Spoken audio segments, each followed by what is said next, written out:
माशाल्लाह। कारी साहब, इसको हम पश्तो में गुरगुरी कहते हैं ना? हाँ, ये कहाँ से मंगवाया है? हाँ, कुआड़ से। अच्छा, शकरदरा, शकरदरा। अच्छा अच्छा, कुआड़ के शकरदरा के इलाका।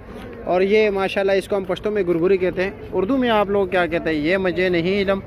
और इसका रेट क्या है जी? 1600 रुपये दड़ी है, यानी कि 320 रुपये किलो हो गया। और कुछ रियायत भी है या नहीं? अच्छा अच्छा, गरंडे और इसमें फ़र्क होता है, ठीक है। ये गरंडे और इसमें फ़र्क होता है।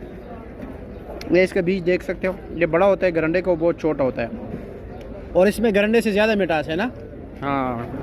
आपके इलाकों में इसको क्या कहते हैं आपके मादरी ज़बान में? चाहे आप पंजाबी हो, आप सिंधी हो, आप सराइकी हो, और आप बल्ती हो जी, शीना ज़बान बोलते हो, बल्ती बोलते हो, जो भी बोलते हो ज़बान, गुजराती बोलते हो जी, गुजरी जो, और कौन कौन से, बलोची बोलते हो जी, जो भी बोलते हो, पश्तो बोलते हो। हमारे पश्तो में तो गुरगुरे कहते हैं। गुरगुरे आप भी गुरगुरी बोलते हो?